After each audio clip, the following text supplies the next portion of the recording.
Imam Ahmad meriwayatkan dari Jubair bin Nafir, Salmah bin Nufail memberitahukan kepada mereka bahwasanya dia telah menemui Rasulullah dan berkata, "Aku telah melepaskan kuda, melemparkan senjata, dan menghentikan nestapa perang." Lalu aku berkata, "Tidak ada lagi peperangan," maka Rasulullah bersabda, "Sekarang, datanglah peperangan itu. Tidak ada hentinya segolongan umatku membela umat manusia.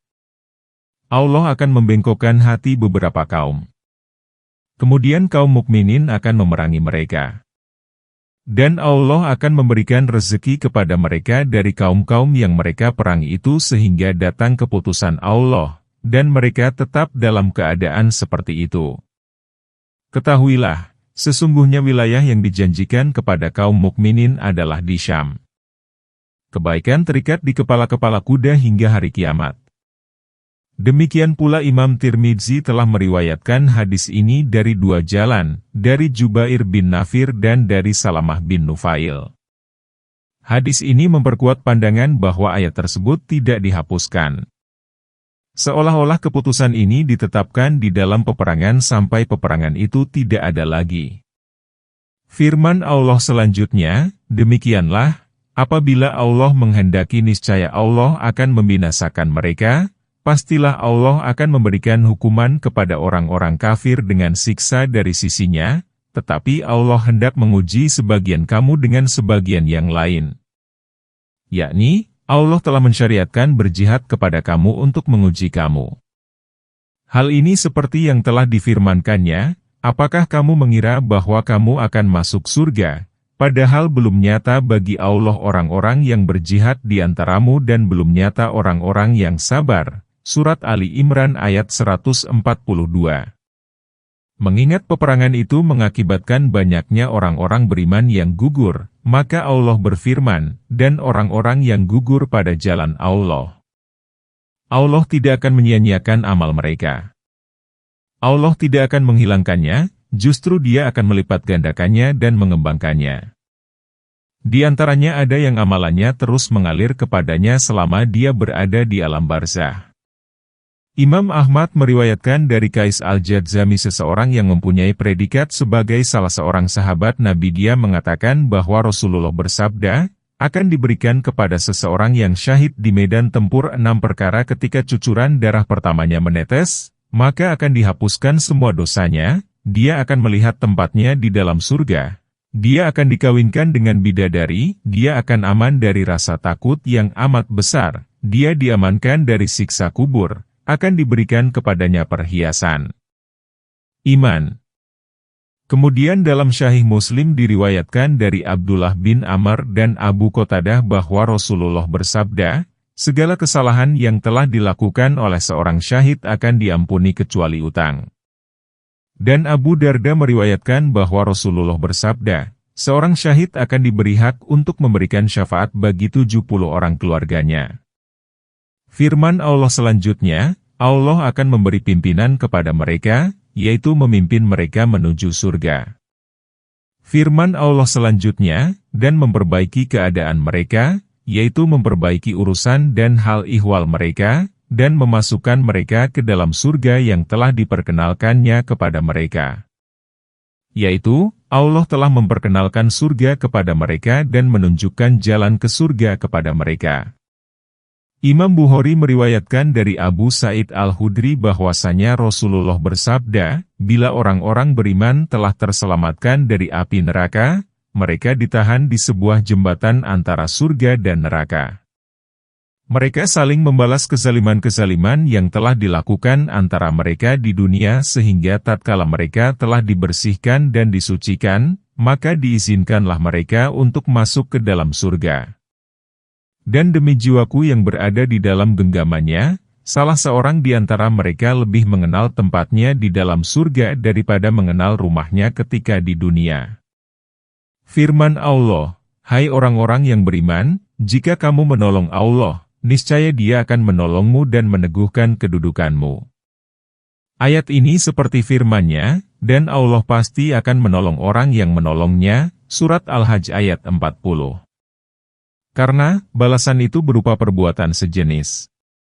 Itulah sebabnya Allah berfirman, dan meneguhkan kedudukanmu, sebagaimana yang telah diterangkan di dalam sebuah hadis. Barang siapa yang menyampaikan kepada seorang penguasa tentang kebutuhan dari orang yang tidak mampu untuk menyampaikannya, maka Allah akan meneguhkan kedua kakinya di atas jembatan Sirat di hari kiamat nanti.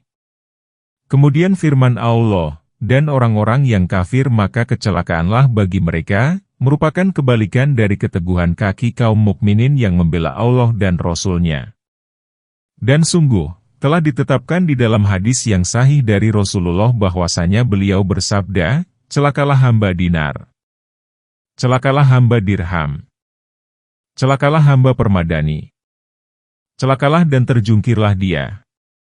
Dan, apabila dia tertusuk duri maka duri itu tidak akan dikeluarkan. Yakni, Allah tidak akan menyembuhkannya. Firman Allah, dan Allah menghapus amal-amal mereka, yaitu menghapus dan membatalkan amalnya.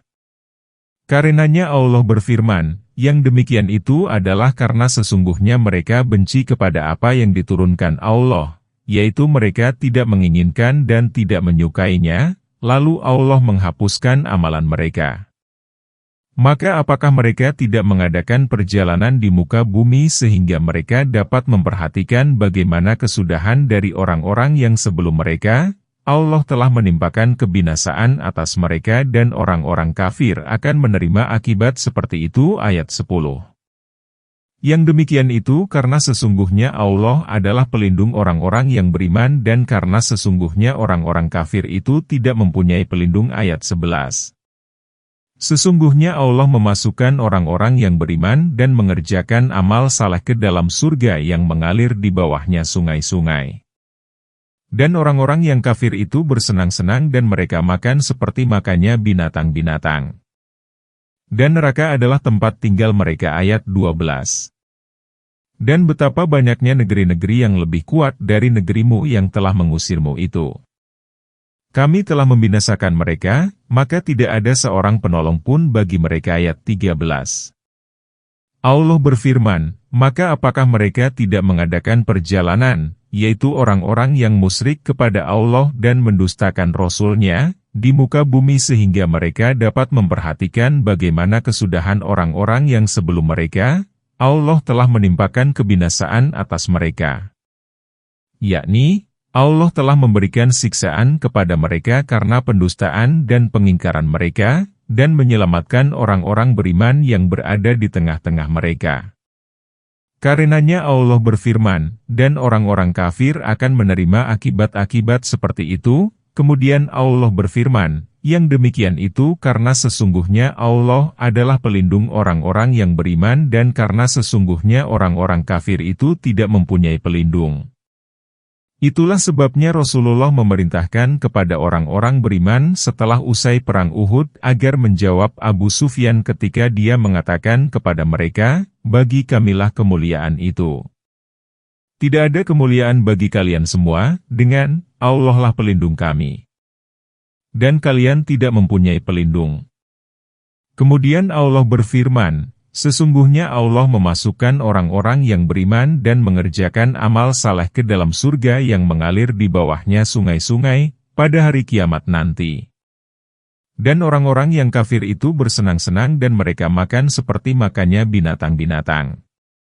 Yaitu, ketika di dunia. Dan, mereka tidak mempunyai kepentingan lain selain itu saja. Itulah sebabnya ditetapkan di dalam sebuah hadis sahih, orang beriman makan dalam 1 usus. Sedangkan orang kafir makan dalam 7 usus. Maksudnya, seolah-olah orang kafir itu mempunyai 7 usus perut, sebagai kinayah, sindiran, bahwa mereka adalah orang-orang yang banyak makan. Kemudian Allah berfirman, dan neraka adalah tempat tinggal mereka, pada hari semua amalan mereka akan dibalas. Firman Allah, dan betapa banyaknya negeri-negeri yang lebih kuat dari negerimu yang telah mengusirmu itu, yaitu kota Mekah. Kami telah membinasakan mereka, maka tidak ada seorang penolong pun bagi mereka. Ini merupakan ancaman dan peringatan untuk penduduk Mekah atas pendustaan mereka terhadap Rasulullah. Bila Allah benar-benar telah membinasakan umat-umat kafir sebelum mereka akibat pendustaan yang telah mereka lakukan terhadap para rasul mereka, padahal mereka itu merupakan umat-umat yang lebih hebat kekuatannya daripada penduduk Mekah, maka bagaimana dugaan orang-orang kafir Mekah itu terhadap apa yang akan diperbuat Allah kepadanya baik di dunia maupun di akhirat kelak akibat dari pendustaannya terhadap seorang rasulnya yang paling mulia, paling agung, dan yang paling akhir, yaitu Muhammad. Maka apakah orang yang berpegang pada keterangan yang datang dari Tuhannya sama dengan orang yang setan menjadikan ia memandang baik perbuatannya yang buruk itu dan mengikuti hawa nafsunya? Ayat 14. Apakah perumpamaan penghuni surga yang dijanjikan kepada orang-orang yang bertakwa yang di dalamnya ada sungai-sungai dari air yang tiada berubah rasa dan baunya, sungai-sungai dari air susu yang tiada berubah rasanya, sungai-sungai dari hamar yang lezat rasanya bagi peminumnya, dan sungai-sungai dari madu yang disaring. Dan mereka memperoleh di dalamnya segala macam buah-buahan dan ampunan dari Tuhan mereka, sama dengan orang yang kekal dalam neraka, dan diberi minuman dengan air yang mendidih, sehingga memotong-motong ususnya. Ayat 15. Allah berfirman, maka apakah orang yang berpegang pada keterangan yang datang dari Tuhannya, yaitu berpegang pada pandangan mata hati dan keyakinan mengenai perintah Allah dan agamanya, sama dengan orang yang menjadikan dia memandang baik perbuatannya yang buruk itu dan mengikuti hawa nafsunya? Tidaklah yang ini seperti yang itu, sebagaimana firman-Nya, apakah orang yang tahu bahwa apa yang telah diturunkan kepada kamu itu benar sama dengan orang yang buta? Surat Ar-Ra'd ayat 19. Kemudian Allah berfirman, perumpamaan surga yang dijanjikan kepada orang-orang yang bertakwa, yakni sifat surga untuk mereka, yang di dalamnya ada sungai-sungai dari air yang tiada berubah rasa dan baunya, yaitu yang baunya tidak berubah dan tidak keruh, sungai-sungai dari air susu yang tiada berubah rasanya, bahkan air itu sangat putih, manis, dan kental. Sungai-sungai dari hamar yang lezat rasanya bagi peminumnya, yaitu rasa dan aromanya tidak buruk sebagaimana halnya arak di dunia, namun kelihatannya menarik, enak, harum, dan berkhasiat. Dan sungai-sungai dari madu yang disaring, yakni, sangat murni, bagus rupanya, enak rasanya, dan sedap aromanya. Imam Ahmad meriwayatkan dari Hakim bin Muawiyah dari ayahnya yang mengatakan bahwa dia mendengar Rasulullah bersabda, di dalam surga itu terdapat lautan susu, lautan air, lautan madu, dan lautan hamar. Kemudian setelah itu mengalirkan beberapa sungai darinya. Hadis ini pun diriwayatkan oleh Imam Tirmidzi dan dia mengatakan, hadis ini hasan dan sahih. Di dalam sebuah hadis sahih Rasulullah mengatakan, bila kalian meminta kepada Allah maka mintalah surga Firdaus. Karena, dia adalah surga yang paling tengah dan paling atas. Dan, darinya pula dialirkan sungai-sungai surga. Dan di atasnya adalah arsy Tuhan yang Maha Pemurah. Firman Allah, dan mereka memperoleh di dalamnya segala macam buah-buahan, ini adalah seperti firman-Nya, di dalamnya mereka meminta segala macam buah-buahan dengan aman. Surat Ad-Dukhan ayat 55. Firman Allah, dan ampunan dari Tuhan mereka, di samping mereka mendapatkan itu semua. Firman Allah selanjutnya, sama dengan orang yang kekal dalam neraka. Maksudnya, apakah mereka yang telah disebutkan kedudukannya di dalam surga sama dengan orang yang kekal di dalam neraka? Maksudnya, tidaklah mereka yang berada di tingkat tinggi itu sama dengan mereka yang berada di tingkat rendah. Dan diberi minuman dengan air yang mendidih, yaitu panas yang amat sangat, tidak mungkin diminum, sehingga memotong-motong ususnya, yakni menghancurkan usus dan isi perutnya. Kami berlindung kepada Allah dari semua itu. Dan di antara mereka ada orang yang mendengarkan perkataanmu sehingga apabila mereka keluar dari sisimu mereka berkata kepada orang yang telah diberi ilmu pengetahuan, apakah yang dikatakannya tadi? Mereka itulah orang-orang yang telah dikunci mati hati mereka oleh Allah dan mengikuti hawa nafsu mereka ayat 16. Dan orang-orang yang mendapat petunjuk, Allah menambah petunjuk kepada mereka dan memberikan kepada mereka ketakwaannya. Ayat 17. Maka tidaklah yang mereka tunggu-tunggu melainkan hari kiamat, kedatangannya kepada mereka dengan tiba-tiba, karena sesungguhnya telah datang tanda-tandanya. Maka apakah faedahnya bagi mereka kesadarannya itu apabila hari kiamat telah datang? Ayat 18. Maka ketahuilah, bahwa sesungguhnya tidak ada Tuhan melainkan Allah dan mohonlah ampunan bagi dosamu dan bagi orang-orang mukmin, laki-laki dan perempuan. Dan Allah mengetahui tempat kamu berusaha dan tempat tinggalmu. Ayat 19.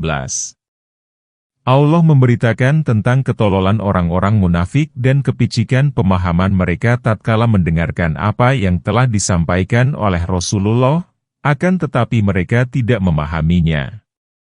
Dan, apabila mereka keluar dari sisi beliau, mereka berkata kepada orang yang telah diberi ilmu pengetahuan, yang terdiri dari para sahabat Nabi itu, apakah yang dikatakannya tadi? Yakni, masalah hari kiamat. Mereka yang telah diucapkan oleh Rasulullah dan mereka tidak apa memperhatikannya. Mereka itulah orang-orang yang telah dikunci mati hati mereka oleh Allah dan mengikuti hawa nafsu mereka. Akibatnya, tidak mempunyai pemahaman yang benar dan tidak mempunyai maksud yang benar. Kemudian Allah berfirman, dan orang-orang yang mendapat petunjuk, Allah menambah petunjuk kepada mereka, Allah akan menambahkan dan mengokohkan mereka di atas hidayah itu, dan memberikan kepada mereka ketakwaannya. Yaitu, memberikan ilham kepada mereka tentang sesuatu yang dapat membimbing mereka. Firman Allah, maka tidaklah yang mereka tunggu-tunggu melainkan hari kiamat, kedatangannya kepada mereka dengan tiba-tiba, karena sesungguhnya telah datang tanda-tandanya, yaitu tanda-tanda bahwa hari kiamat itu telah dekat. Hal ini seperti firman-Nya, telah dekat kepada manusia hari menghisab segala amalan mereka, sedang mereka berada di dalam kelalaian lagi berpaling. Surat Al-Anbiya, ayat 1.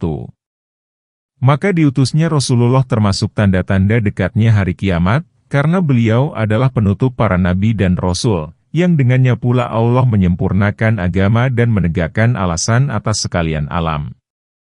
Imam Bukhari mengatakan bahwa Sahal bin Sa'ad berkata, aku pernah melihat Rasulullah mengisyaratkan dengan dua jari beliau seperti ini, yaitu jari tengah dan jari telunjuk seraya bersabda, masa aku diutus dengan masa kiamat itu adalah seperti dua jari ini. Kemudian Allah berfirman, maka apakah faedahnya bagi mereka kesadarannya itu apabila hari kiamat telah datang? Maka untuk apa orang-orang kafir itu sadar pada saat hari kiamat itu datang kepada mereka, di mana semua itu tidak akan memberikan manfaat apa-apa lagi.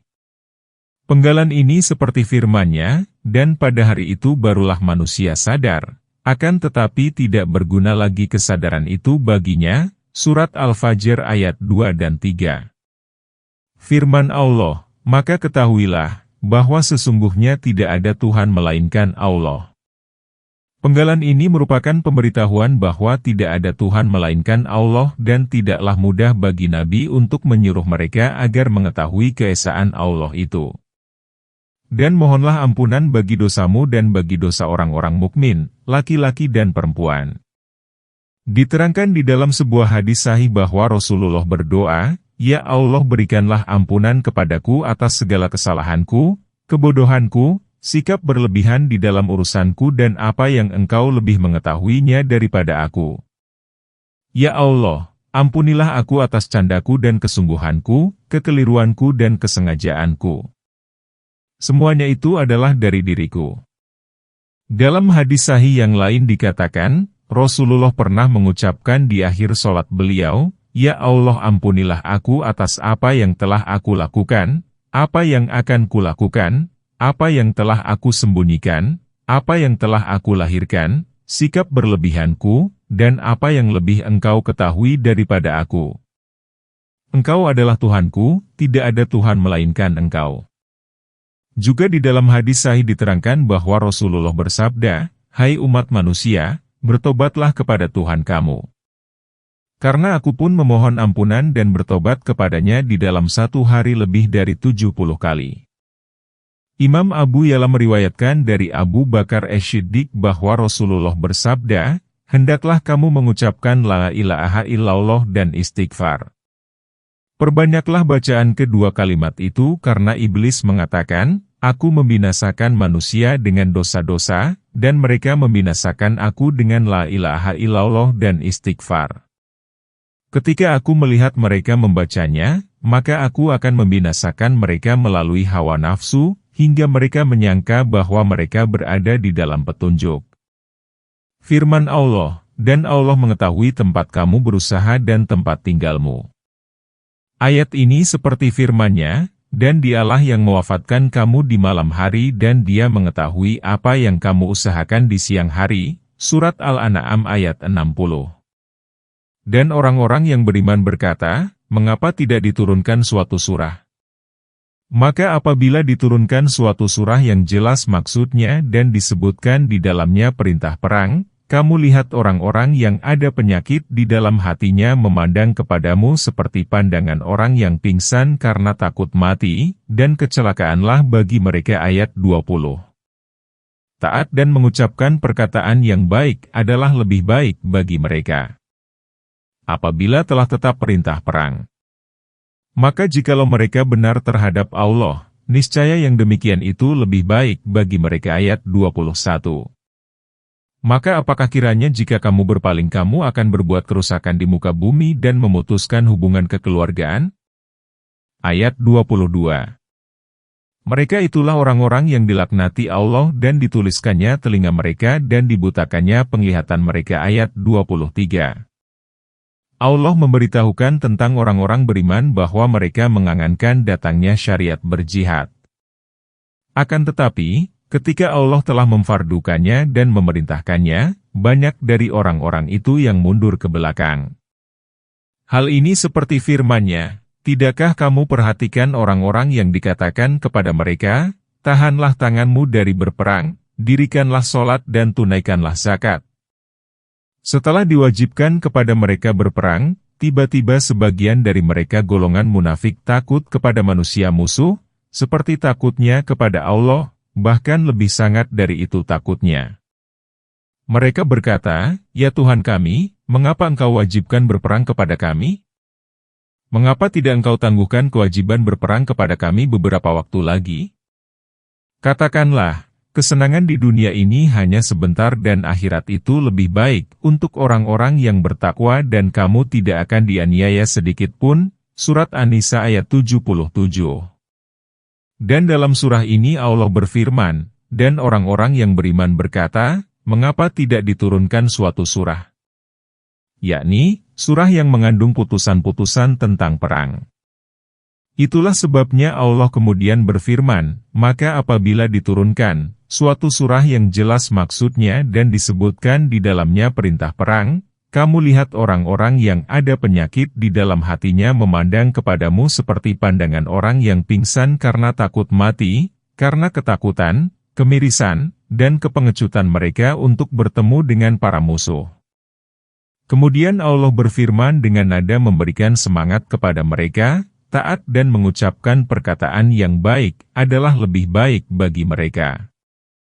Yaitu, yang lebih utama mereka lakukan adalah mendengar dan taat pada saat penetapan.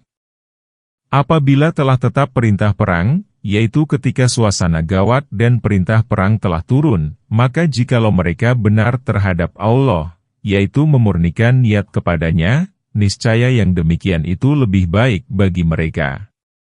Firman Allah, "Maka apakah kiranya jika kamu berpaling dari berjihad dan mundur ke belakang, kamu akan berbuat kerusakan di muka bumi dan memutuskan hubungan kekeluargaan?" Yakni, kamu kembali kepada suasana yang pernah kalian alami di zaman jahiliyah dengan menumpahkan darah dan memutuskan tali kekeluargaan. Itulah sebabnya Allah berfirman, mereka itulah orang-orang yang dilaknati Allah dan ditulikannya telinga mereka dan dibutakannya penglihatan mereka. Ayat ini merupakan larangan mengadakan kerusakan di muka bumi secara umum, dan larangan memutuskan tali kekeluargaan secara khusus. Bahkan, Allah memerintahkan untuk mengadakan islah, perbaikan di muka bumi dan menghubungkan tali persaudaraan dengan cara berbuat baik kepada kaum kerabat melalui ucapan dan perbuatan serta memberikan harta kekayaan. Di dalam hadis-hadis sahih dan hasan dikemukakan persoalan ini. Dan, kami akan mengutarakan sebagiannya saja sebagaimana yang dimudahkan Allah. Imam Bukhari meriwayatkan dari Abu Hurairah yang mengatakan bahwa Rasulullah bersabda, Allah menciptakan makhluknya. Ketika selesai, berdirilah rahim lalu mengambil tempat di sisi Tuhan yang Maha Pemurah. Allah mengatakan, mengapa? Rahim berkata, ini adalah kedudukan orang yang berlindung kepadamu dari putusnya tali silaturahim. Allah berfirman, tidakkah kamu rela aku sambungkan orang yang menyambungkan kamu dan aku putuskan orang yang memutuskan kamu? Dia mengatakan, tentu Allah mengatakan, maka itulah untukmu.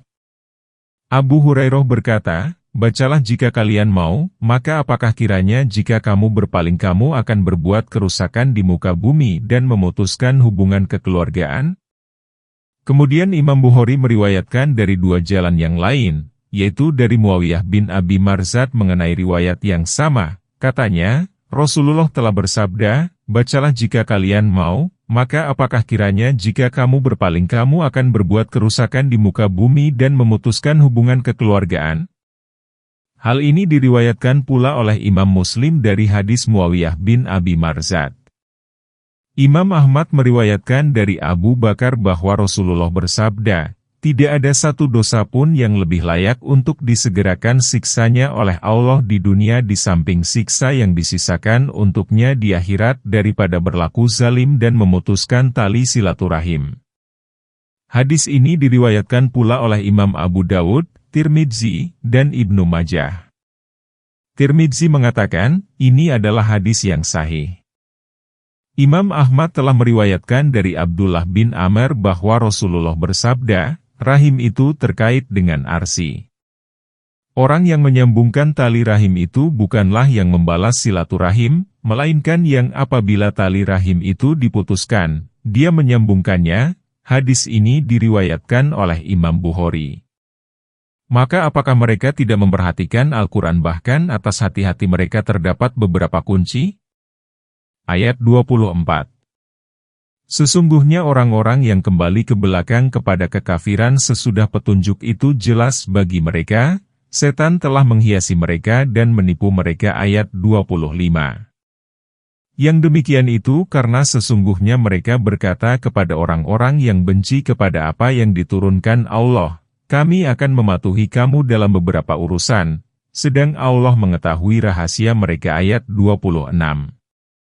Bagaimanakah apabila malaikat mencabut nyawa mereka seraya memukul muka dan punggung mereka?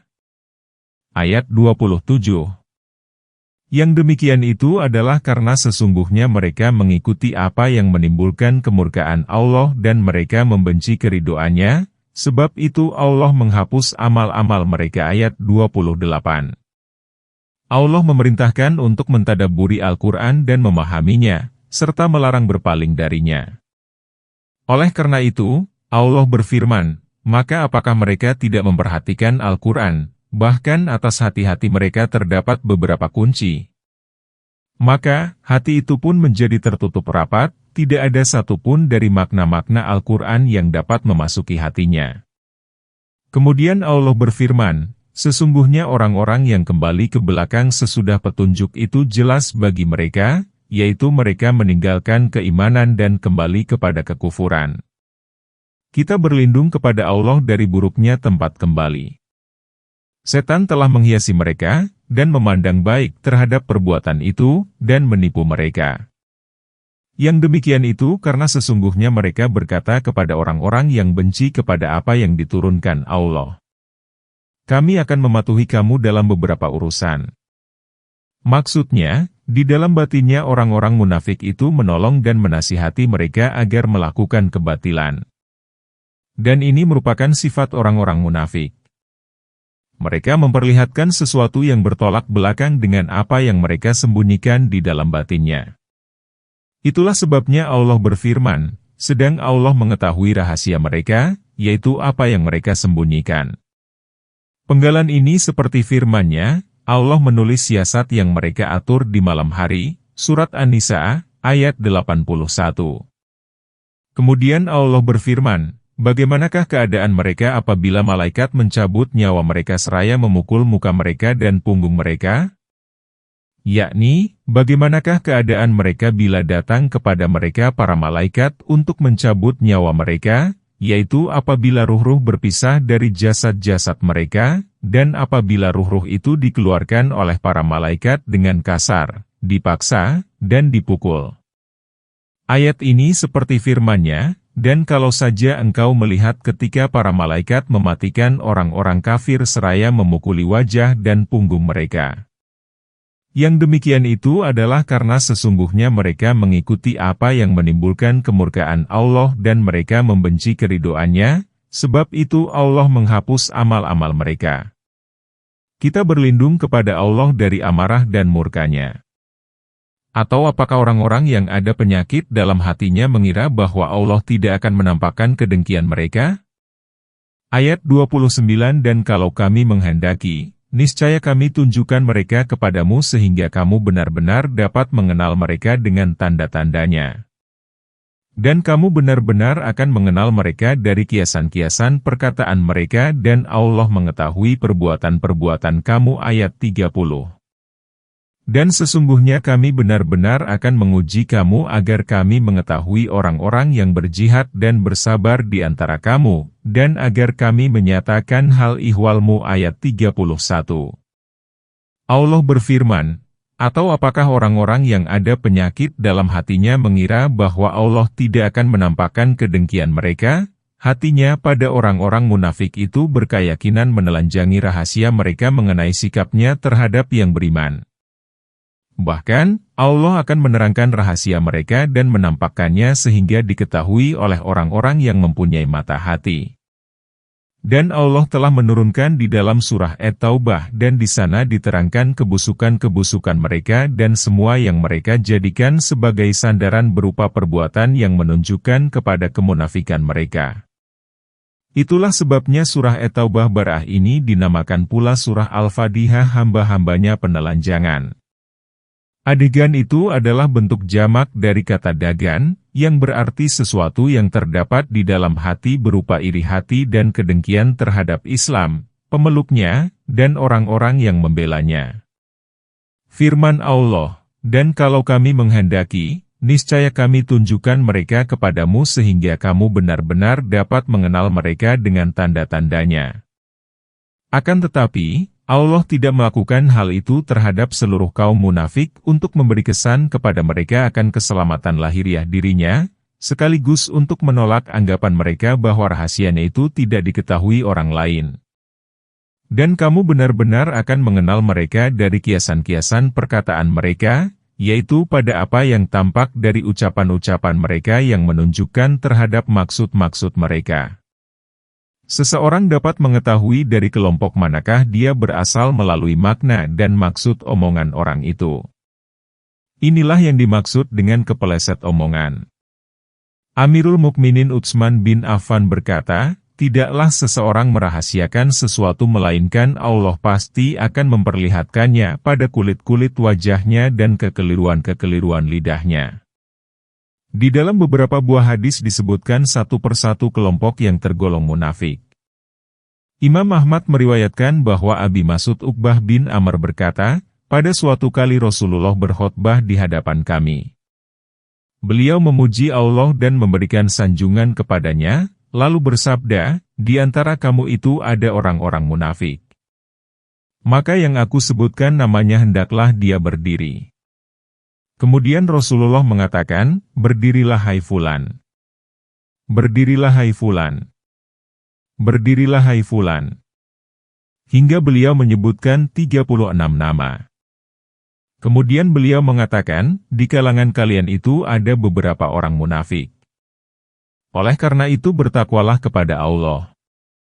Umar kemudian berpapasan dengan seseorang yang telah disebutkan namanya itu sambil menutup wajahnya, sedangkan Umar telah mengenalnya. Keheranan Umar pun mendorongnya untuk bertanya, ada apa denganmu? Orang itu menceritakan kepada Umar apa yang telah disabdakan oleh Rasulullah, maka Umar berkata, "Menjauhlah kamu dariku sehari ini." Firman Allah, "Dan sesungguhnya kami benar-benar akan menguji kamu dengan perintah dan larangan, agar kami mengetahui orang-orang yang berjihad dan bersabar di antara kamu, dan agar kami menyatakan hal ihwalmu, sedangkan Allah adalah lebih tahu tentang itu." Tidak ada keraguan dan kebimbangan dalam ilmu pengetahuan Allah. Yang dimaksud oleh ayat itu ialah sehingga dia dapat melihat terjadinya aneka perbuatan yang bergantung kepada perintah dan larangan. Oleh karena itu, Ibnu Abbas berkata, "Kecuali agar kami dapat mengetahui," maksudnya, agar kami dapat melihat. Sesungguhnya orang-orang kafir dan menghalangi manusia dari jalan Allah serta memusuhi Rasul setelah petunjuk itu jelas bagi mereka, mereka tidak dapat memberi mudarat kepada Allah sedikit pun. Dan Allah akan menghapuskan amal-amal mereka. Ayat 32. Hai orang-orang yang beriman, taatlah kepada Allah dan taatlah kepada Rasul dan janganlah kamu merusakkan amal-amalmu. Ayat 33. Sesungguhnya orang-orang yang kafir dan menghalangi dari jalan Allah kemudian mereka mati dalam keadaan kafir, maka sekali-kali Allah tidak akan memberi ampun kepada mereka. Ayat 34. Janganlah kamu lemah dan minta damai, padahal kamulah yang di atas dan Allah beserta kamu dan Dia sekali-kali tidak akan mengurangi amal-amalmu. Ayat 35. Memudaratkan, membahayakan, Allah memberitahukan tentang orang yang kafir, yang menghalangi dari jalan Allah, menyalahi, serta menentang Rasul-Nya, dan murtad dari keimanan setelah jelas petunjuk baginya, bahwa dia tidak akan dapat membahayakan Allah sedikit pun. Yang dia lakukan itu hanyalah mencelakakan dirinya dan merugikannya pada waktu dia dikembalikan. Dan Allah akan menghapuskan amalannya. Oleh karenanya, Allah tidak akan memberikan balasan terhadap semua amalannya yang diakhiri dengan kemurtadan dan tidak dibalas pula kebaikannya, walaupun seberat nyamuk. Bahkan, Allah akan menghapus dan membatalkan semuanya, sebagaimana halnya kebaikan itu pun akan menghapus semua kesalahan. Imam Ahmad meriwayatkan dari Abdullah bin Mubarak bahwa Ibnu Umar berkata, "Kami sekelompok sahabat Rasulullah mempunyai pendirian bahwa tidak ada sedikit pun dari kebaikan kecuali akan diterima, sehingga turun ayat, 'Hai orang-orang yang beriman, taatlah kepada Allah dan taatlah kepada Rasul dan janganlah kamu merusakkan amal-amalmu.' Maka kami bertanya-tanya, apakah gerangan yang dapat membatalkan amalan-amalan kami ini? Menurut pendapat kami, dosa-dosa besar yang wajib ditinggalkan dan perbuatan-perbuatan keji." Kemudian turun ayat, "Sesungguhnya Allah tidak akan mengampuni dosa syirik, dan Dia mengampuni segala dosa selain dari itu." Surat An-Nisa ayat 48. Ketika ayat ini turun maka kami berhenti dari memperbincangkan masalah itu. Kami sangat khawatir menjadi orang yang melakukan dosa-dosa besar dan perbuatan-perbuatan keji, dan kami sangat berharap menjadi orang yang tidak melakukannya. Kemudian Allah memerintahkan kepada hamba-hambanya yang beriman agar menaati Allah dan Rasul-Nya yang merupakan jaminan kebahagiaan mereka di dunia dan akhirat.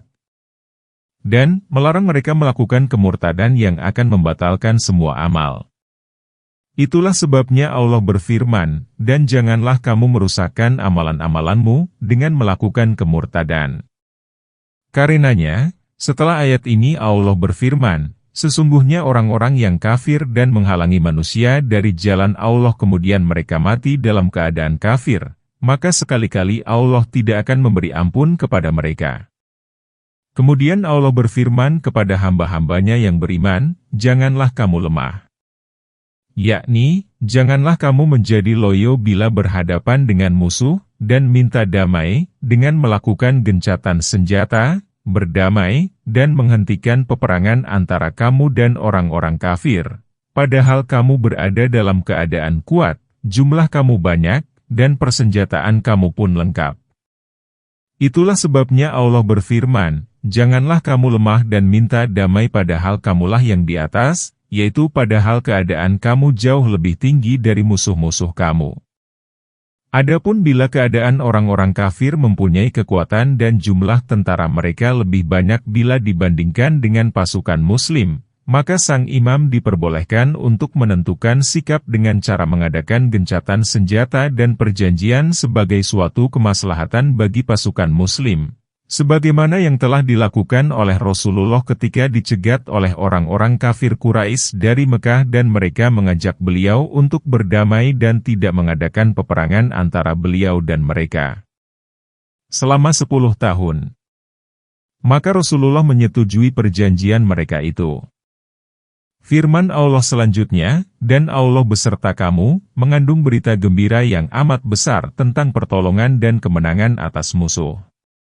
Dan dia sekali-kali tidak akan mengurangi amal-amalmu, yaitu tidak akan menghapuskannya dan mencabut kamu dari amalan itu, bahkan dia akan menyempurnakan pahalanya bagi kamu dan tidak akan dikurangi dari kamu walaupun sedikit. Wallahu alam. Sesungguhnya kehidupan dunia hanyalah permainan dan senda gurau. Dan jika kamu beriman serta bertakwa, Allah akan memberikan pahala kepadamu dan dia tidak akan meminta harta-hartamu. Ayat 36. Jika dia meminta harta kepadamu lalu menyusahkan kamu niscaya kamu akan kikir dan dia akan menampakkan kedengkianmu. Ayat 37. Ingatlah, kamu ini orang-orang yang diajak untuk menafkahkan hartamu pada jalan Allah, maka di antara kamu ada orang yang kikir. Dan siapa yang kikir sesungguhnya dia hanyalah kikir terhadap dirinya sendiri. Dan Allah lah yang Maha Kaya sedangkan kamulah orang-orang yang membutuhkan, dan jika kamu berpaling niscaya dia akan mengganti dengan kaum yang lain, dan mereka tidak akan seperti kamu. Ayat 38. Allah berfirman dengan nada menghinakan kehidupan dunia, sesungguhnya kehidupan dunia hanyalah permainan dan senda gurau, kecuali dunia yang diabdikan bagi penghambaan kepadanya. Karenanya Allah telah berfirman, dan jika kamu beriman serta bertakwa, Allah akan memberikan pahala kepadamu dan dia tidak akan meminta harta-hartamu. Bahkan dia Maha Kaya, tidak membutuhkan kamu. Sesungguhnya, Allah telah memfardukan kepada kamu penyedekahan harta itu adalah tiada lain demi memberikan pertolongan kepada saudara-saudara kamu yang fakir dan pahalanya tetap akan kembali kepada kamu juga. Kemudian Allah berfirman, jika dia meminta harta kepadamu lalu menyusahkan kamu niscaya kamu akan kikir dan dia akan menampakkan kedengkianmu. Allah Maha Benar, karena sesungguhnya mengeluarkan harta kekayaan itu adalah sama dengan mengeluarkan kedengkian. Sebab harta itu sangat dicintai, dan tidak akan diserahkan kecuali kepada orang yang lebih ia cintai daripada dirinya sendiri. Firman Allah, ingatlah, kamu ini orang-orang yang diajak untuk menafkahkan hartamu pada jalan Allah, maka di antara kamu ada orang yang kikir, yaitu tidak senang melakukan hal itu, dan siapa yang kikir sesungguhnya dia hanyalah kikir terhadap dirinya sendiri. Yakni, dia telah menyia-nyiakan pahala untuk dirinya sendiri dan akibat buruknya tetap akan kembali kepada dirinya pula. Dan Allah lah yang Maha Kaya, sehingga tidak membutuhkan kepada selainnya, sedangkan yang lainnya fakir, sangat membutuhkannya. Oleh karena itu, dia berfirman, sedangkan kamulah orang-orang yang membutuhkan dia, maka dia disifati dengan Maha Kaya dan makhluknya disifati dengan miskin sebagai sifat yang melekat pada diri mereka, dan tidak dapat dipisahkan. Firman Allah, dan jika kamu berpaling, dari menaatinya dan dari mengikuti syariatnya, niscaya dia akan mengganti dengan kaum yang lain, dan mereka tidak akan seperti kamu, yaitu diganti dengan kaum yang mau mendengar dan menaatinya, dan menaati semua perintahnya. Demikianlah, akhir ringkasan tafsir surah Muhammad. Puji dan syukur hanyalah kepada Allah saja. Kepadanyalah kita memohon perlindungan dan kepadanya pula kita berserah diri. Surah ke-48, Al-Fat. Surah Madaniyah ada 29 ayat, diturunkan setelah surah Al-Jumu'ah, ketika perjanjian Hudaibiyah. Imam Ahmad berkata, Waki menceritakan kepada kami, Syu'bah menceritakan kepada kami bahwa Muawiyah bin Qurrah berkata, aku mendengar Abdullah bin Mughaffal berkata, Rasulullah membaca surah Al-Fat dalam perjalanan di atas kendaraannya pada tahun penaklukan Mekah. Dan beliau mengulang-ulangnya. Muawiyah berkata, "Kalau saja aku menyukai orang-orang akan berkumpul mengelilingi kami, pastilah aku akan menceritakan qiraat beliau itu." Bukhari dan Muslim turut meriwayatkannya dari hadis Syubah. Dengan nama Allah yang Maha Pemurah dan Maha Pengasih. Sesungguhnya kami telah memberikan kepadamu kemenangan yang nyata ayat 1. Supaya Allah memberi ampunan kepadamu terhadap dosamu yang telah lalu dan yang akan datang serta menyempurnakan nikmat-Nya atasmu dan memimpin kamu kepada jalan yang lurus ayat 2. Dan supaya Allah menolongmu dengan pertolongan yang kuat ayat 3. Surah mulia ini turun ketika Rasulullah kembali dari Hudaybiyah di bulan Zulkaidah tahun ke-6 Hijrah. Yaitu, ketika orang-orang musyrik menghalangi beliau agar tidak sampai ke Ka'bah untuk menunaikan umrahnya. Mereka membuat penghalang antara beliau dan Ka'bah itu. Kemudian, mereka cenderung untuk mengadakan perdamaian dan gencatan senjata, dan agar beliau pulang pada tahun itu kemudian datang lagi di tahun depan. Rasulullah memenuhi permintaan mereka, walaupun segolongan sahabat tidak menyukainya. Di antara mereka adalah Umar bin Khattab, sebagaimana yang akan diterangkan di dalam penafsiran surah ini, insya Allah. Ketika Rasulullah menyembelih binatang kurban di tempat di mana beliau tertahan, Allah pun menurunkan surah ini yang berkenaan dengan urusan beliau dan urusan mereka. Allah menjadikan perdamaian itu sebagai kemenangan, bila dilihat bahwa di dalamnya terkandung kemaslahatan, dan sesuatu yang akan terjadi sebagai akibat dari adanya perdamaian itu.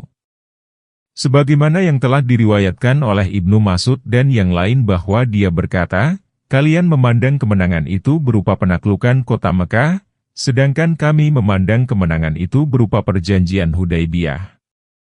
Imam Bukhari meriwayatkan bahwa Al-Barra berkata, "Kamu semua memandang kemenangan itu berupa penaklukan kota Mekah. Dan, penaklukan kota Mekah itu memang kemenangan.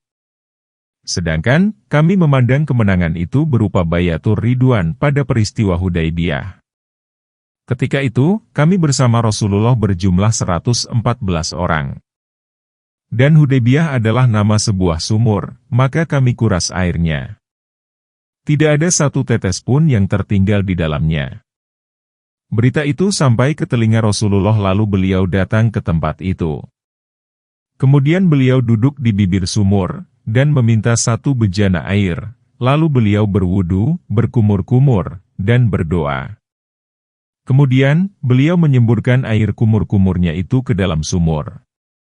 Tidak lama kemudian sumur itu mengeluarkan air sehingga kami dapat mencukupi kebutuhan kami dan hewan-hewan tunggangan kami dengan leluasa. Imam Ahmad meriwayatkan bahwa Anas bin Malik berkata, "Telah diturunkan sebuah ayat kepada Nabi, supaya Allah memberi ampunan kepadamu terhadap dosamu yang telah lalu dan yang akan datang," ketika beliau berjalan pulang dari Hudaybiyah. Nabi bersabda, "Telah diturunkan kepadaku tadi malam sebuah ayat yang lebih aku cintai dari semua yang ada di permukaan bumi." Kemudian ayat itu dibacakan kepada para sahabatnya. Kemudian mereka berkata, "Sungguh merupakan kesenangan dan kenikmatan, wahai Nabi Allah. Allah telah menjelaskan apa yang akan dilakukan terhadap engkau. Lantas apa yang akan Allah lakukan terhadap diri kami?" Maka turunlah ayat kepada beliau, supaya dia memasukkan orang-orang mukmin laki-laki dan perempuan ke dalam surga yang mengalir di bawahnya sungai-sungai, mereka kekal di dalamnya dan supaya dia menutupi kesalahan-kesalahan mereka. Dan yang demikian itu adalah keberuntungan yang besar di sisi Allah. Bukhari dan Muslim telah mengeluarkan hadis ini di dalam sahihnya dari riwayat Qatadah. Imam Ahmad meriwayatkan dari Majma' bin Haritsah al-Ansyori, dia adalah salah seorang qari yang pandai membaca Al-Quran. Dia berkata, "Kami ikut serta menyaksikan perjanjian Hudaybiyah. Ketika kami bubaran, ternyata orang-orang telah membuat unta-unta mereka lari. Berkatalah sebagian mereka kepada yang lain, apakah yang terjadi dengan orang-orang? Mereka mengatakan, telah diturunkan wahyu kepada Rasulullah di atas hewan kendaraannya di Qura, Al-Ghamim. Orang-orang mengerumuni beliau. Kemudian Rasulullah membacakan ayat kepada mereka, sesungguhnya kami telah memberikan kepadamu kemenangan yang nyata. Bertanyalah salah seorang sahabat, wahai Rasulullah, apakah ini merupakan kemenangan?